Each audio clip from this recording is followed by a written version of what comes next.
August 16th, 1977. Graceland, Memphis, 11:47 p.m. Elvis sat on the edge of his bed. The pink silk pajamas hung loose on his frame. He'd gained so much weight in recent months, but tonight that didn't matter, because the emptiness inside him weighed far more than his body ever could. The second floor of Graceland was silent. Downstairs, security guards maintained their posts. In the kitchen, a few staff members worked late into the night. But this floor, this room, belonged only to him. And in this solitude, Elvis felt something he hadn't felt in years. Fear. Not the kind of fear that comes from physical danger. Elvis had faced screaming crowds, death threats, and the constant pressure of being the most famous man in the world. No, this was different. This was the fear of a man who could feel time running out, like sand slipping through fingers that were too tired to hold on anymore. He looked at the phone on his nightstand, the cream-colored rotary phone that had connected him to the world for so many years. How many calls had he made from this very spot? How many conversations with Priscilla before the divorce? How many late-night chats with his mother before she passed? How many times had Colonel Tom Parker's voice crackled through that receiver, always with another demand, another show, another reason why Elvis couldn't just stop? But tonight's call wasn't from the Colonel, and what Elvis was about to hear would make him question everything he thought he knew about his final days. The phone rang. Elvis stared at it for 3 full rings. His hand trembled slightly as he reached for it, not from the pills, though God knows he'd taken enough of those today, but from something else. Anticipation? Dread? He couldn't tell anymore. The line between emotions had blurred months ago. Hello? His voice was hoarse. The voice that seduced millions now sounded tired, worn, like an old record played too many times. Elvis. The voice on the other end was soft, almost a whisper. It was Red West, one of his oldest friends, one of the Memphis Mafia members he'd fired just a year ago. The betrayal still stung, even now. Red and his cousin Sonny had written that book, Elvis, What Happened, exposing his drug use, his erratic behavior, his decline. The book had been released just 2 weeks ago. Elvis had refused to read it. Red. Elvis's jaw tightened. It's late. I know. I had to call. There was something in Red's voice. Regret? Desperation? Elvis, I need you to listen to me. Really listen. Elvis leaned back against the plush headboard. The bedroom around him was a shrine to excess, gold-trimmed furniture, deep carpet, custom drapes that cost more than most people made in a year. But right now, it felt like a tomb. I'm listening. That book, Red's voice cracked. Elvis, I never wanted it to hurt you. We thought if the world knew, if people saw what was really happening, someone would help you.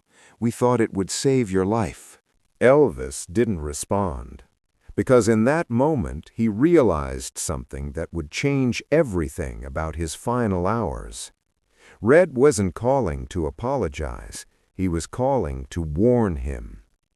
Elvis, are you still there? Yeah. There are people talking, people close to you. They're worried you're going to... Red couldn't finish the sentence. Going to what? Elvis's voice was flat. That you might do something to yourself. The words hung in the air like smoke. Elvis looked at the prescription bottles on his nightstand.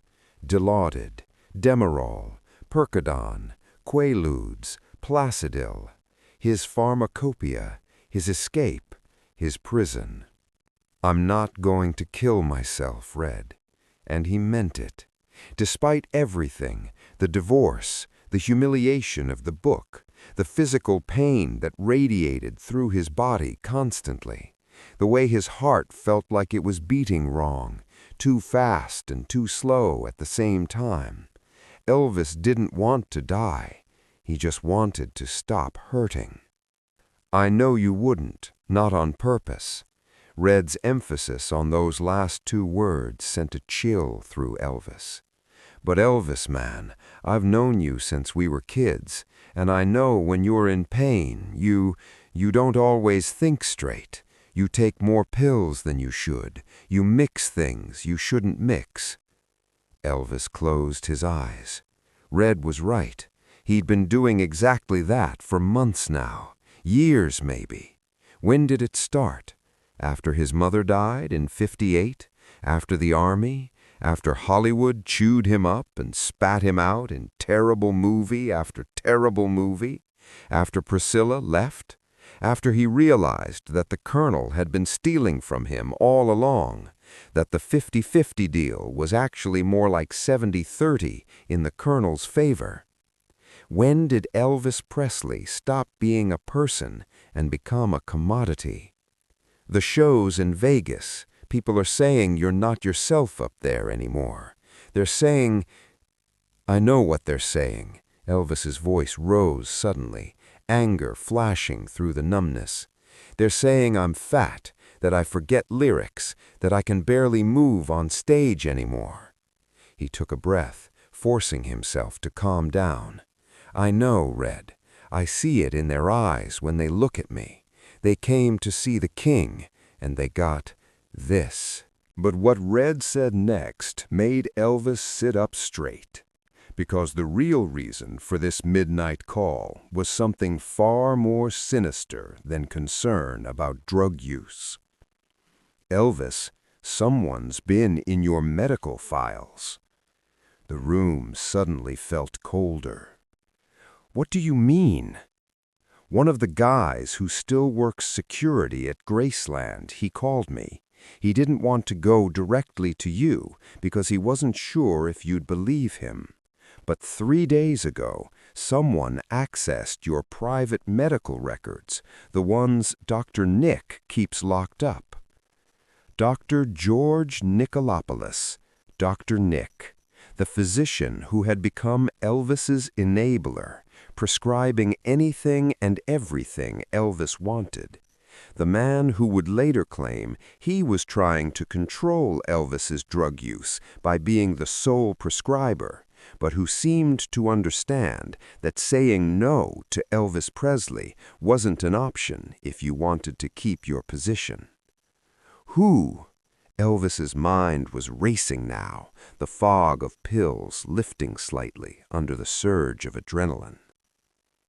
"They don't know, but whoever it was, they were looking specifically at your heart medication records, the ones from your hospital stay in April." Elvis remembered that stay. He'd collapsed during a tour stop. They'd rushed him to a hospital, and for 3 days, doctors had run every test imaginable. The results had been grim. His heart was enlarged, his blood pressure was through the roof, his liver was showing signs of damage. At 42 years old, Elvis had the body of a man twice his age. Why would someone want those records? "That's what scares me, Elvis." Red's voice was barely above a whisper now. "What if someone's keeping track? What if they're waiting for me to die?" Elvis finished the thought. Silence on the line. "Who benefits from your death, Elvis? Really think about it." Elvis's mind immediately went to Colonel Tom Parker, the man who had managed his career for over 2 decades, the man who took 50% of everything Elvis earned, and sometimes more. the man who had turned Elvis into the biggest star in the world, but had also kept him trapped in a golden cage, unable to tour internationally because the Colonel was actually an illegal immigrant from the Netherlands who couldn't leave the country. But would the Colonel want him dead? Wouldn't Elvis be worth more alive? Unless... And then Elvis remembered something that made his blood run cold. A conversation he'd overheard just last week. A conversation that suddenly made this midnight call make terrible sense. "There's a life insurance policy," Elvis said slowly. "I signed papers 2 months ago. The Colonel said it was standard for the tours. In case something happened to me, the venues would be covered for cancellations." "How much?" Red asked. I don't remember. The Colonel handled it. He handles everything." "Elvis, you need to find out. Tonight. Right now." Elvis stood up, his body protesting the movement. Everything hurt these days, his back, his knees, his gut. But he moved to the small safe he kept in his closet. His hands shook as he worked the combination, his mother's birthday, the only code he could always remember. Inside were documents, contracts, personal papers, and there, near the bottom, a life insurance policy. He pulled it out and walked back to the bed, the phone cord stretching as he moved. "I'm looking at it now," Elvis said, his eyes scanning the page. The legal language was dense, complicated, but there at the bottom, a number. $5 million. "Jesus," Elvis whispered. "How much?" $5 million, payable to the estate upon death, with the Colonel listed as executor and primary beneficiary of management fees in perpetuity. In perpetuity, forever. Even after death, the Colonel would get his cut. But if Elvis died now, with all these tours booked, with albums planned, with the comeback that was supposed to happen after the '68 special finally fading into memory, $5 million was worth more than a washed-up, overweight Elvis who could barely finish a show. "Red, I need to go." "Wait, Elvis. I need to make some calls. I need to—" He didn't know what he needed to do. Call a lawyer? Confront the Colonel? Call the police and say what, exactly? That he was suspicious of a life insurance policy he'd willingly signed? "Elvis, be careful. Don't trust anyone right now. Not until we figure out what's really going on." "I won't." "And Red?" "Yeah?" "Thanks for calling. I know things ended badly between us, but thank you." They hung up. Elvis sat in the dark, his mind racing. But what he didn't know was that this phone call had been monitored, and within minutes, a decision would be made that would seal his fate. 2:15 a.m., August 17th, 1977. Elvis couldn't sleep. He'd tried, taken his usual cocktail of sleeping pills, but his mind wouldn't stop racing. He kept thinking about that insurance policy, about the medical records, about all the people who surrounded him, who depended on him for their livelihoods.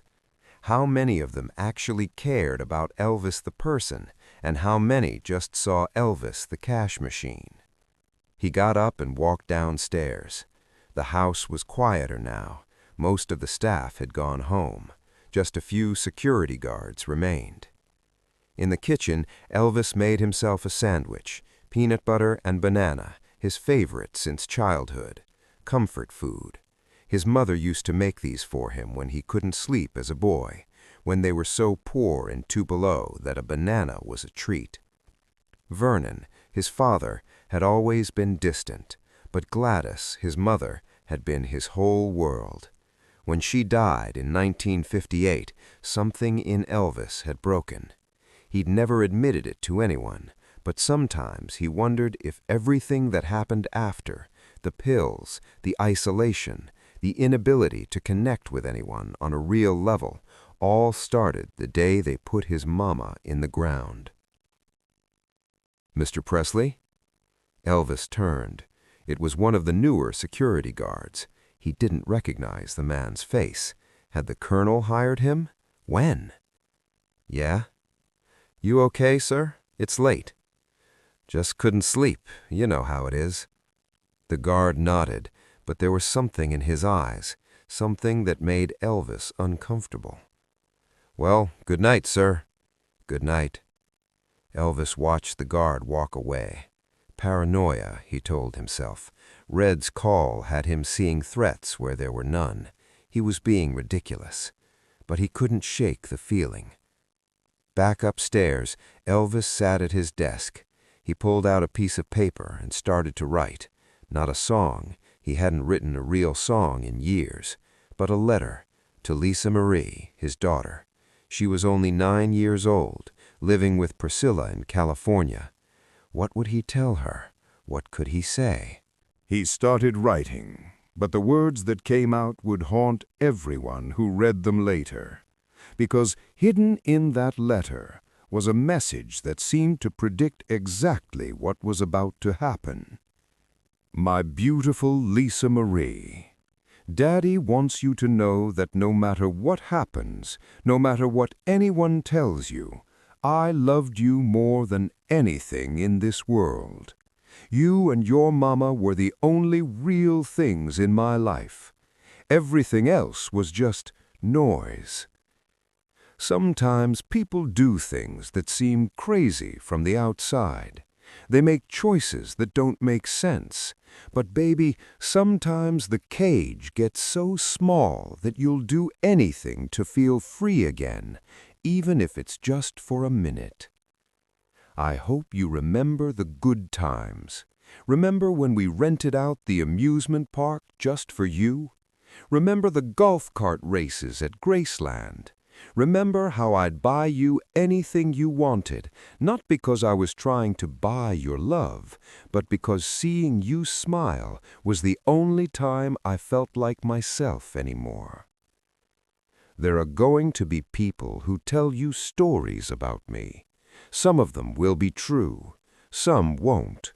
But here's what I want you to know. Your daddy tried. He tried so hard to be good, to be worthy of all this love people gave him. But sometimes trying isn't enough. If something happens to me—" Elvis stopped writing. His hand was shaking. Why was he writing this? He wasn't planning to do anything, was he? No, he wasn't suicidal. He'd told Red that, and he'd meant it. But he was tired, so incredibly tired. He folded the letter and put it in his desk drawer. He'd finish it later, maybe. Or maybe he'd tear it up and forget he ever wrote it. 4:30 a.m., August 17th, 1977.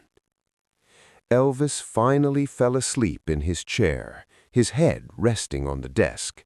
When he woke, it was because his phone was ringing again. Groggily, he reached for it. "Hello?" "It's Billy. Billy Smith, his cousin, part of the Memphis Mafia, one of the few people still left in his inner circle. You need to come downstairs. There's someone here to see you." "Billy, it's 4:30 in the damn morning." "I know, but he says it's urgent. It's about the colonel." Elvis was suddenly wide awake. "I'll be right down." He threw on a robe and headed downstairs. In the living room, a man he'd never seen before sat on the couch, well-dressed, lawyer type. "Mr. Presley, my name is Harold Chambers. I'm an attorney from Nashville. I represent several clients in the music industry, and I've been asked to deliver some information to you confidentially." At 4 in the morning? The timing is significant. "Sir, I'm going to be direct with you. Colonel Tom Parker has been selling off your back catalog without your authorization.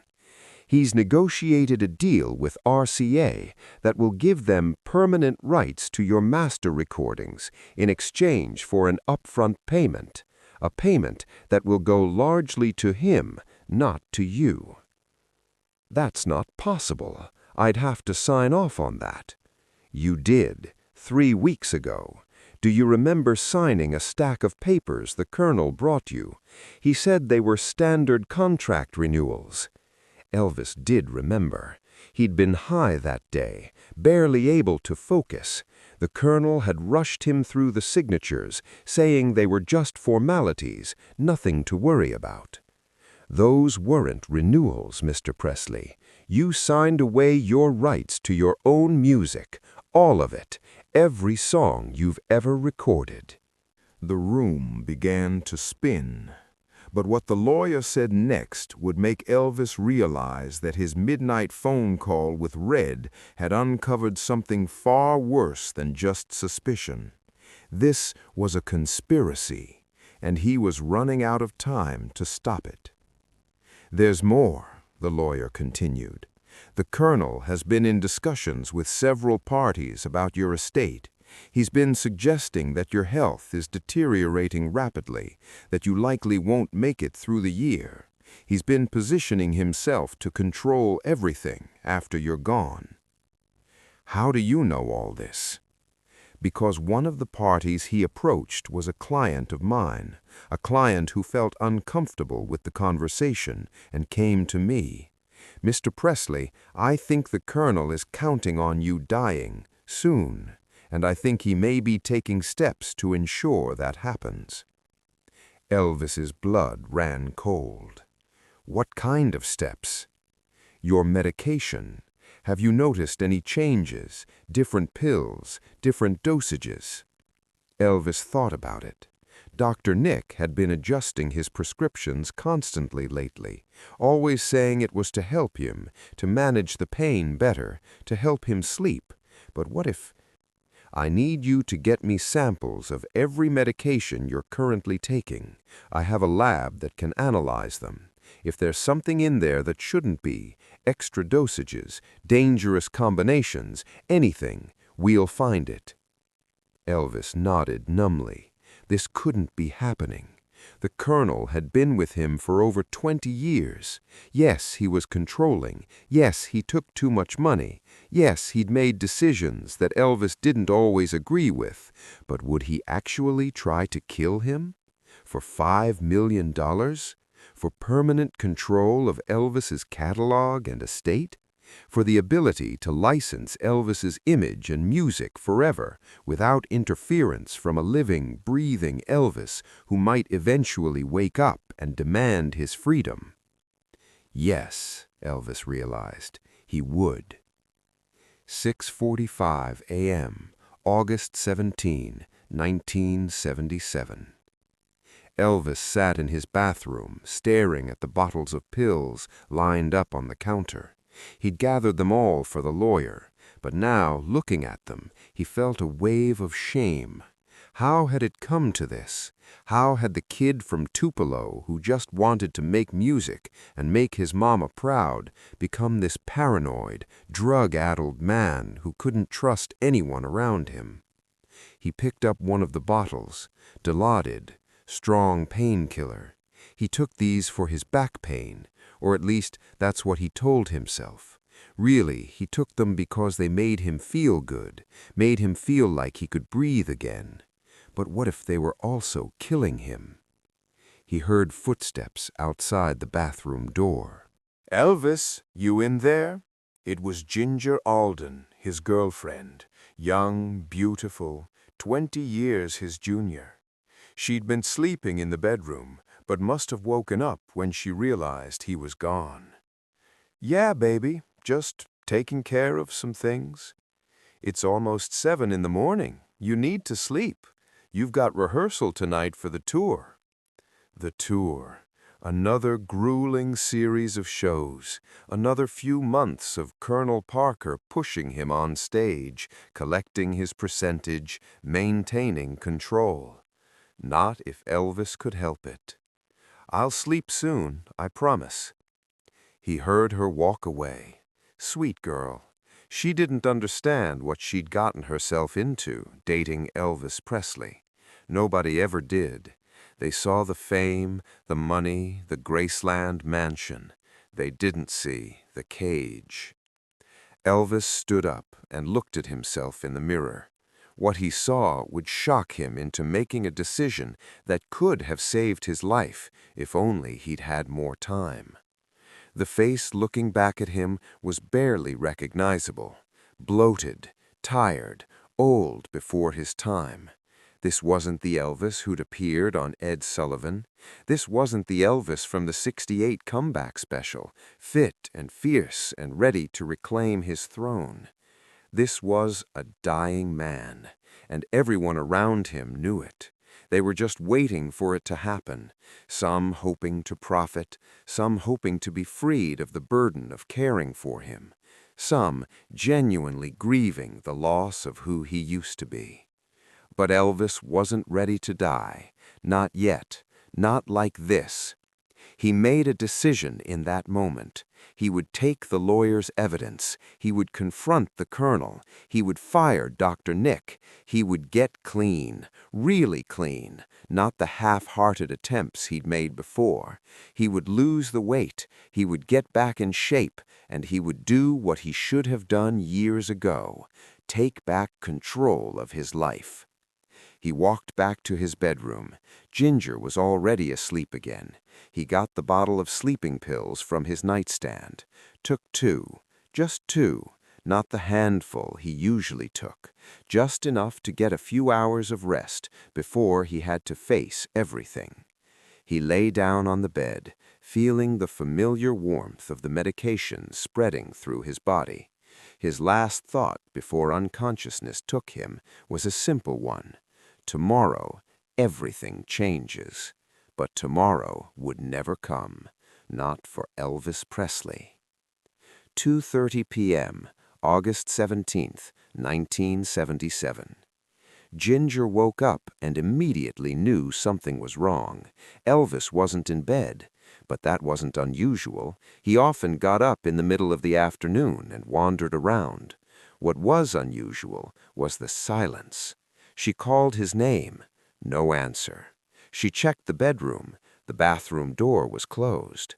Elvis? She knocked. Nothing. A feeling of dread washed over her. She tried the door. Unlocked.